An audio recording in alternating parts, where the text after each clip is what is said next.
நண்பர்களுக்கு வணக்கம். நான் எட்டி எப்பசோடன் எட்டி டாக்ஸுக்கு உங்களை அன்புடன் வரவேற்கின்றேன். இன்னைக்கு என்ன செய்தியை பார்க்க போறோம்னு கேட்டீங்கன்னா, பாகிஸ்தான் பிரதமர் பக்கத்தில் இருக்கின்ற பொழுதே சம்பவம் செய்த டொனால்டு ட்ரம்ப், கதரும் பாகிஸ்தானியர்கள், குஷியில் இந்தியர்கள். இந்தியர்கள் குஷி ஆகின்ற அளவுக்கு டொனால்டு ட்ரம்ப் அவர்கள் அப்படி என்ன பண்ணிட்டாரு? வரியை குறைச்சிட்டாரா? இல்ல பாகிஸ்தானுக்கு வரியை உயர்த்தி விட்டாரா? பாகிஸ்தானுக்கு ஆயுதம் கொடுக்க மாட்டோம் போடான்னு சொல்லிட்டாரா? இல்ல பாகிஸ்தானும் அமெரிக்காவுக்கும் இடையே ஒட்டுமில்ல உறவும் இல்லை என்று சொல்லிட்டாரா? சீனாவுக்கும் நெருக்கமா இருந்துட்டு அமெரிக்காவுக்கும் நெருக்கமா இருந்துட்டு ரெண்டு பேருக்கும் விசுவாசம் இல்லாம இருக்கிற போடா அப்படின்னு சொல்லி போட்டாரா? இல்ல சீனா மீது விதித்த வரியை திரும்ப பெற்று விட்டாரா? எதனால இந்தியர்கள் பாத்தீங்கன்னா குஷி அடைய போறாங்க அப்படின்ட்டு கேட்டீங்கன்னா ஒரு சுவாரஸ்யம் இருக்குது. அதை நான் உங்களுக்கு சொல்றேன். இரண்டாவது, ட்ரம்ப் கண்ணில் விரல் விட்டு ஆட்டும் அமாசு. உலக தலைவர்கள் 31 பேர் அழைத்து 3000 ஆண்டு காலமாக நடந்த போரை நிறுத்திட்டேன்னு சொல்லிவிட்டு அமாசுக்கும் இஸ்ரேலுக்கும் இடையில அமைதி ஒப்பந்தத்தை ஏற்படுத்தினாரு. அந்த அமைதி ஒப்பந்தத்துல முதலாளா நானே கையெழுத்து போடுறேன் அப்படின்னு சொல்லிட்டு கையெழுத்தும் போட்டாரு. ஆனால் கையெழுத்து போட்டு 6 மணி நேரம் கூட ஆகல, அமாஸ் ஆனது ட்ரம்ப் கண்ணுல விரல விட்டு ஆட்டி இருக்கிறது.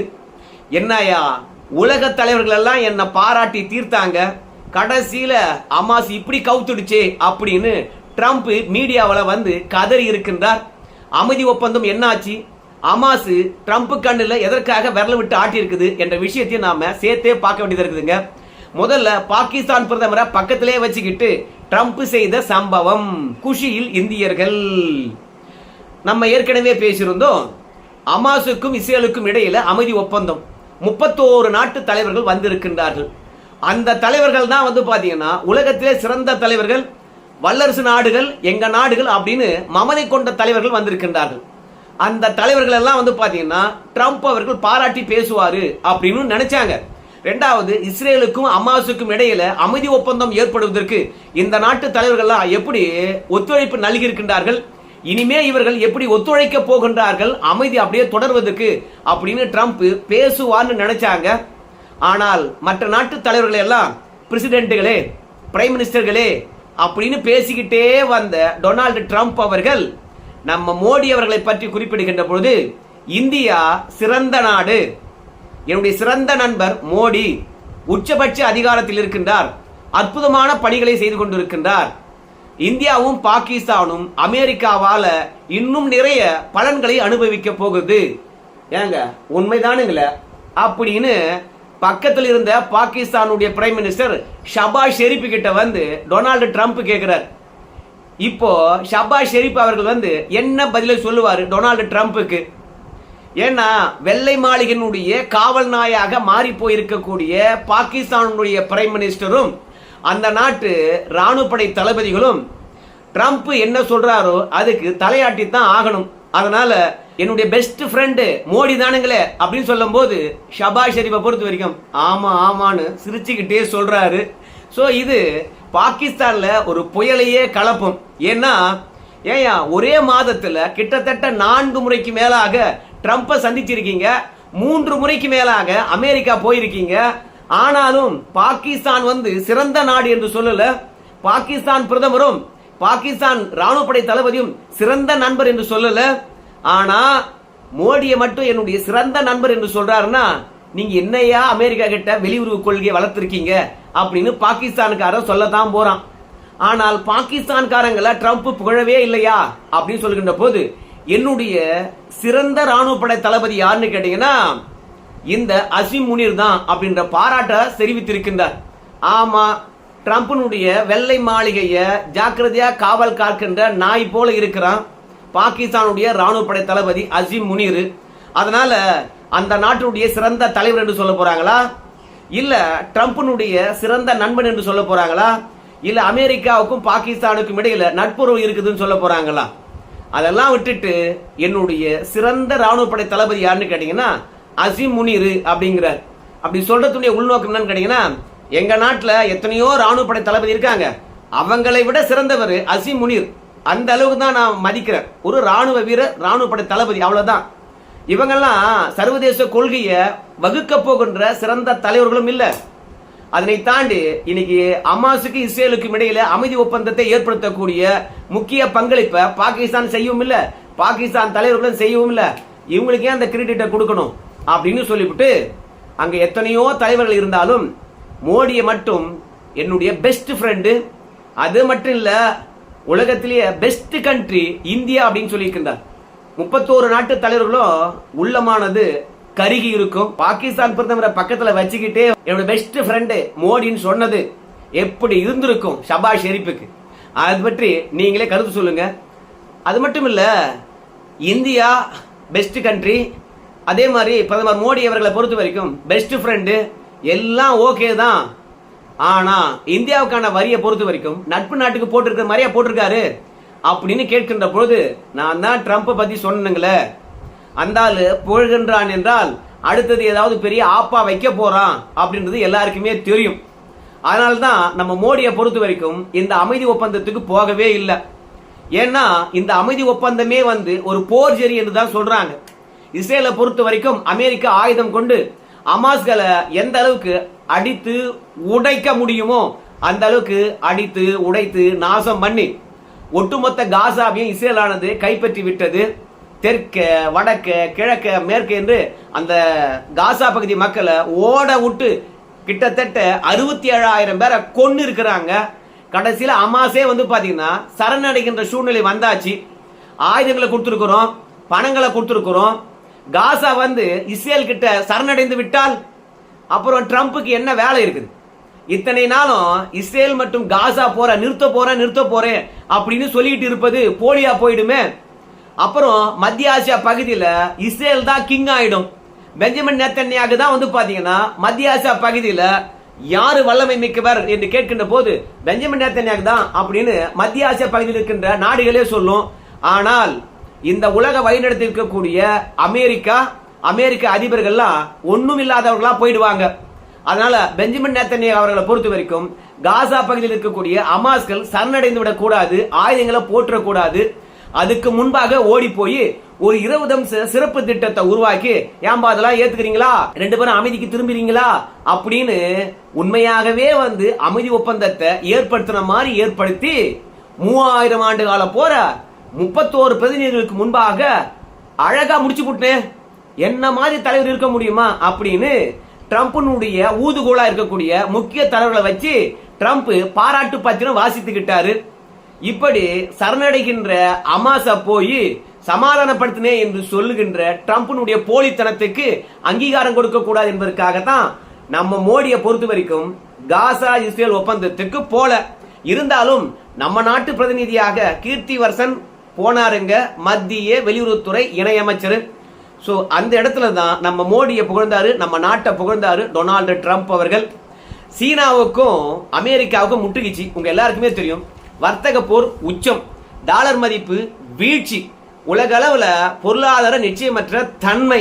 இதே சூழ்நிலையில அமெரிக்காவுடைய பெடரல் வங்கியானது இந்த மாத இறுதியில ட்ரெஷரி பாண்டுகள் மீது இருக்கக்கூடிய வட்டியை குறைக்க போறாங்க.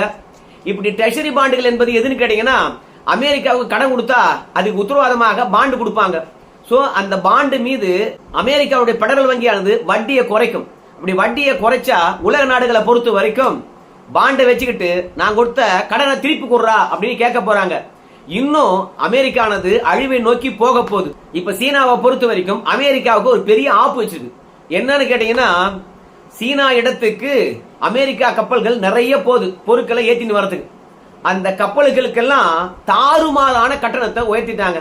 சீனாவுக்கு வருவீங்க, நீங்க பொருளை ஏற்றுவீங்க, நீங்க பாட்டு போயிடுவீங்களா, இவ்வளவு கட்டணங்களை குர்றா அப்படின்னு வருகின்ற கப்பல்களுக்கு தாறுமாறா கட்டணத்தை சீனா உழைத்து விட்டது. அந்த கட்டணம் எதனுடன் ஒப்பிடலாம் அப்படின்னு பார்க்கும் பொழுது, இப்ப சீனாவுக்கு 100% வரியை உயர்த்த போது நவம்பர் 1ஆம் தேதியிலிருந்து அமெரிக்கா. சோ அதை ஈடு செய்யும் அளவுக்கு அமெரிக்கா கப்பலுக்கு சீனா பொறுத்த வரைக்கும் வரியை உயர்த்திட்டாங்க. கப்பல்ல இருந்து வருகின்ற வருமானத்தை கொண்டு போய் முதலீட்டாளர்களுக்கு சீனாகாரன் கொடுத்துருவான். அப்போ அமெரிக்கா வரி போட்டாலும் சீனாவில் இருக்கக்கூடிய முதலீட்டாளர்களை பொறுத்த வரைக்கும் பாதிப்படைய மாட்டாங்க. கப்பல்ல வருகின்ற வருமானம் முதலீட்டாளர்களுக்கு. அந்த வருமானத்தை வச்சு அமெரிக்காவுக்கு பொருளை ஏற்றுமதி பண்ணிக்கிட்டே இருப்பாங்க. நீ வரியை குறைச்சினா கப்பல் மீது விதிக்கப்பட்ட கூடுதல் கட்டணத்தை நான் திரும்ப பெறுவேன் என்று சைனா சொல்லியிருக்குது. ஆனா சைனாவை நம்பித்தான் அமெரிக்கா இருக்குது. சைனா கிட்ட தான் அதிகமான கடன் வாங்கியிருக்காங்க. ரெண்டாவது, சைனாவில் உற்பத்தி ஆகின்ற பல பொருட்கள் அமெரிக்காவில் போய் விற்பனையாகுது. ஸோ ஒட்டுமொத்த சைனா மார்க்கெட்டே வந்து அமெரிக்கா தான். சைனாவினுடைய பொருட்கள் போலனா அமெரிக்காவில் பொருட்கள் தட்டுப்பாடு. ஸோ அதனால 41% சீன பொருட்களை நம்பியிருக்கக்கூடிய அமெரிக்கா என்ன பண்ணும்? அதனால கூடுதல் கட்டணங்களை கொடுத்து தான் அமெரிக்கா கப்பலை பொறுத்த வரைக்கும் பொருட்களை ஏற்றுமதி பண்ணிட்டு இருக்கிறாங்க. ஸோ இப்போ சீனாவுக்கு கவுண்டர் கொடுக்கணும்னா இந்தியாவுடன் நெருங்கித்தான் ஆக வேண்டும். அதனால தான் இத்தனை நாளும் இல்லாத அளவுக்கு மை ஃப்ரெண்டுன்னு சொல்லுவாரு. ஆனா இப்போது பெஸ்ட் ஃப்ரெண்டு, பெஸ்ட் கண்ட்ரி என்று சொல்லிக்கிறாருன்னா அமெரிக்காவுடன் இந்தியா மீண்டும் இணைந்தால் சீனாவுக்கு ஆஃப். ஏன்னா இப்பதான் கொஞ்சம் கொஞ்சமாக சீனாவுக்கு இந்திய மார்க்கெட்டை நம்ம திறந்து விட்டுக்கிட்டே இருக்கிறோம். இப்போ சீனாவுக்கும் இந்தியாவுக்கும் இடையில விமான போக்குவரத்தானது இயல்பா தொடங்க போகுது. அது மட்டும் இல்லாம சீன பொருட்கள் இந்தியாவில் இறக்குமதி செஞ்சா 30% வரி, அந்த வரியை இப்ப இந்தியா குறைக்க போகுது. அதனால இனி சீன பொருட்கள் இந்திய சந்தைகள்ல தாராளமா கிடைக்கும். இந்த மாதிரியான சூழ்நிலை எதனால ஏற்படுதுன்னு கேட்டீங்கன்னா, டொனால்டு ட்ரம்ப் அவர்கள் இந்தியா மீது 50% வரி விதித்ததுனால நாம ஏன் 2 பேரும் நெருக்கம் அடையக்கூடாது அப்படின்னு சொல்லிட்டு சீனாவும் இந்தியாவும் இப்போ கைகோர்த்து இருக்கின்றார்கள். வர்த்தகம் பழைய நிலையை எட்ட வேண்டும் என்பதற்காக பரஸ்பரம் வரியை குறைக்க போறாங்க. இப்படி சீனாவும் இந்தியாவும் வந்து பார்த்தீங்கன்னா நெருக்கம் அடைந்தால் அமெரிக்காவுக்கான வேலை சுத்தமா காலியாடும். அதனால மீண்டும் சீனாவும் இந்தியாவும் நெருங்காம இருக்கணும்னா நாம இந்தியாவுடன் நெருக்கம் காட்டணும் என்பதற்காகத்தான் 31 உலக நாட்டு தலைவர்கள், முக்கியமான தலைவர்கள் இருக்கின்ற தருணத்துல நம்ம மோடி அவர்களை பெஸ்ட் ஃப்ரெண்ட் என்று சொன்னதும், இந்தியாவை பெஸ்ட் கண்ட்ரி என்று சொன்னதும் பாகிஸ்தானுக்கானுக்கு எப்படி இருந்ததோ இல்லையோ இந்தியர்களுக்கு வந்து பாத்தீங்கன்னா குஷி தான். மோடியுடைய அருமை பெருமை ட்ரம்ப் நல்லா புரிஞ்சு வச்சிருக்கின்றார். சில சுயநல காரணங்களால ட்ரம்ப் வந்து பாத்தீங்கன்னா இந்தியா மீது வரி போட்டிருக்கின்றார். நிச்சயமாக இந்த வரி எல்லாம் வந்து பாத்தீங்கன்னா சீக்கிரமா முடிவுக்கு வரும் என்பது இந்தியனுடைய எதிர்பார்ப்பா இருக்கிறது. ஏன்னா பெஸ்ட் ஃப்ரெண்டு, பெஸ்ட் கண்ட்ரி என்று சொல்லிட்ட பிறகு சீனா இந்தியா நெருக்கம் வேண்டாம் என்று எதிர்பார்க்கின்ற அமெரிக்காவுக்கு வரியை குறைச்சா மட்டும்தான் ஒரு விடிவு காலம் பிறக்கும். இந்தியாவுக்கான வரியை பொறுத்த வரைக்கும் 10 அல்லது 15% இருக்கும் அப்படின்னு எல்லாரும் பேசிக்கிறாங்க. இந்த நவம்பர் மாசத்துக்குள்ளாக இந்தியா மற்றும் அமெரிக்காவுக்கு இடையில வந்து பாத்தீங்கன்னா வர்த்தக ஒப்பந்தம் இறுதியாகும். அதனால இன்னும் ஒரு 10 நாள் பொறுத்துருங்க, அமெரிக்கா மற்றும் இந்திய உறவு சகஜமடையும், வரியும் குறைஞ்சிடும் அப்படிங்கிறாங்க. அதனுடைய முன்னோட்ட காட்சிகள் தான் வந்து நம்ம மோடியை பார்த்து பெஸ்ட் ஃப்ரெண்டு, பெஸ்ட் கண்ட்ரி என்று சொன்னாரு அப்படின்னு சொல்லியிருக்கிறாங்க. இதெல்லாம் நம்முடைய யோகங்கள் தானுங்க. ஆனா என்ன நடக்க போகுது நமக்கு தெரியல. ட்ரம்ப் கண்ணில் விரலை விட்டு ஆட்டிய அமாசு எதுக்குன்னு கேட்டீங்கன்னா, ட்ரம்ப்பை பொறுத்த வரைக்கும் அமைதி ஒப்பந்தத்தை ஏற்படுத்திட்டார். ஆனா அமாஸ் என்ன சொல்லுதுன்னு கேட்டீங்கன்னா, பாருங்க, பாலஸ்தீனம் என்ற நாடு உருவாகாத வரையில் ஆயுதங்களை நாங்க போட மாட்டோம் அப்படின்னு அமாஸ் சொல்லிடுச்சு. யோ, அமைதி ஒப்பந்தத்தில் கையெழுத்து போடுகின்ற போது ஆயுதத்தை நாங்க போட்டுறோம், அரசியல் விட்டே போறோம் தானே நீங்க சொன்னீங்க. இப்ப என்னையா ஆயுதத்தை வந்து போட மாட்டோம், பாலஸ்தீனம் அமைகின்ற வரைக்கும் ஆயுதம் வச்சிருப்போம் சொல்றீங்க, என்ன ஆச்சு உங்களுக்கு அப்படின்னு ட்ரம்ப் கதறி இருக்கின்றார். ஆயுதம் போட மாட்டேன் அப்படின்னு அமாசு சொல்லிடுச்சு. ஆனா அதுக்கு ஏதாவது சூன்யம் வைக்கணும் இல்லையா? அதனால நீ ஆயுதம் போடலன்னு வச்சுக்க, 31 நாடுகள் முன்பாக நான் அசிங்கப்பட முடியாது. அதனால உன்னை நிராயுத பாணி ஆக்குவேன். நபார் ஏதோ சமாதானம் பேசி ஆயுதத்தை கீழே போடுறான்னு சொல்லிட்டு மீண்டும் களத்துக்கு வரமாட்டேன், வன்முறை வெடிக்கும், ஒவ்வொருத்தையும் சுட்டு தள்ளுவோம் அப்படின்னு சொல்லிவிட்டு நபார் மனிதாபிமான உதவிகள் கூட அமாசுக்கு கிடைக்காது, காசாவில் இருக்கக்கூடிய மக்களுக்கு கிடைக்காது. இப்போ ட்ரக் மூலமாக உதவிகள் கிடைத்திருக்குது, அந்த உதவியை நிறுத்திடுவேன் அப்படின்னு ட்ரம்ப் சொல்லி இருக்கின்றார். நிராயுத பாணி ஆக்குவேன், வன்முறைகள் மூலமாக தீர்வு ஏற்படும் அப்படின்னு ட்ரம்ப் சொல்லுவது மீண்டும் இஸ்ரேலே வந்து பாத்தீங்கன்னா அமாஸ் மீது போர் தொடுக்க போறாங்களா, இல்ல ஐரோப்பிய நாடுகள் கிட்ட போய் ஏயா அந்த அமாசை ஒரு கவனிச்சிட்டு வா அப்படின்னு சொல்ல போறாங்களான்னு தெரியல. ஆனால் பாலஸ்தீனம் உருவாகட்டும், அதற்கு பிறகு ஆயுதம் போடுறோம் அப்படின்னு சொல்லியிருக்கிறாங்க. அது மட்டும் இல்ல, இஸ்ரேல் கிட்ட இருந்த எல்லா பிணை கைதிகளை விட்டுட்டாங்க. இஸ்ரேல் கிட்ட இருந்த அமாசுடைய போராளிகள் உயிரிழந்திருப்பாங்க இல்லையா, அவங்க உடல்களையும் கொடுத்துட்டாங்க. ஆனால் அமாசை பொறுத்த வரைக்கும் 4 பேரை ரிலீஸ் பண்ணிருக்காங்க. 4 உடல் மட்டும் கொடுத்திருக்காங்க. ஆனா 20க்கும் மேற்பட்ட உடல் கிடைக்கணும், இன்னும் பல பேர் வந்து பார்த்தா பிணை கைதிகள் விடுவிக்கணும் அப்படின்னு சொன்னாங்க. ஆனா செஞ்சிலுவை சங்கமானது என்ன சொல்லுதுன்னு கேட்டீங்கன்னா, அமாஸ் கிட்ட எந்த உடலும் இல்ல, அமாஸ் கிட்ட எந்த பிணை கைதியும் இல்ல, ஆனால் நீங்க சொல்ற மாதிரியான உடல்களை நாங்க இடுபாடுகள்ல தேடிக்கிட்டு இருக்கிறோம். பல உடல்கள் கிடைக்கலாம் அல்லது கிடைக்காம போகலாம். ஏன்னா இடுபாடுகளை எப்ப வந்து நாங்க அகற்றுவது, எப்போ உடல்களை மீட்பது, அதனால உடல்களை தரல, பணைய கைதிகளை விடுவிக்கல அப்படின்னு சொல்லிட்டு நினைக்காத. அவங்க கிட்ட எந்த கைதியும் இல்ல, எந்த உடலும் இல்ல அப்படின்னு செஞ்சிலுவை சங்கமானது இஸ்ரேலுக்கு சொல்லி இருக்கிறது. ஆனால் பாலஸ்தீனம் அமையாத வரையில் நாங்க ஆயுதம் போட மாட்டோம் என்று சொல்லியிருப்பது ட்ரம்ப் போட்ட அமைதி ஒப்பந்தம் 6 மணி நேரத்திலேயே காலி. அதனால அமெரிக்காவே ஹமாஸ் மீது போர் தொடுக்க போதா இல்ல இஸ்ரேல் போர் தொடுக்க போதான்னு தெரியல.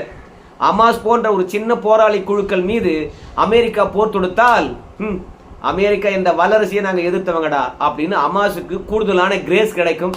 அதனால மீண்டும் இஸ்ரேல் ஹமாஸ் போரானது வெடிப்பதற்கான வாய்ப்பு இருக்கிறது.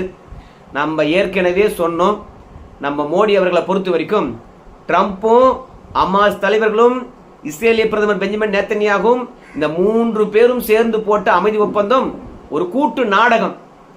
உலகத்தை வழிநடத்தக்கூடியது அமெரிக்கா தான், அதுலயும் உலகத்திலேயே வல்லமை மிக்க தலைவர் ட்ரம்ப் தான். இத ஊர் உலகத்துக்கு காட்டினதற்காக இந்த மாதிரி ஒரு போலி ஒப்பந்தத்தை போடுறாங்க. இதுக்கெல்லாம் நம்ம போனோமா என்று முடிவெடுத்து ஒரு வெளியுறவு இணை அமைச்சரை மோடி அனுப்பிச்சிட்டு இந்தியாவில் நின்னார் பாருங்க, அதுதான் இப்போ உறுதியாயிருக்குது அப்படின்னு எல்லாரும் சொல்றாங்க. என்ன சின்ன போராளி குழுக்கள் கூட உனக்கு மதிக்க மாட்டுதே அப்படின்னு உலக தலைவர்கள் பாத்தீங்கன்னா ட்ரம்ப் இடத்துல கேள்வி கேட்டுட்டு இருக்காங்க.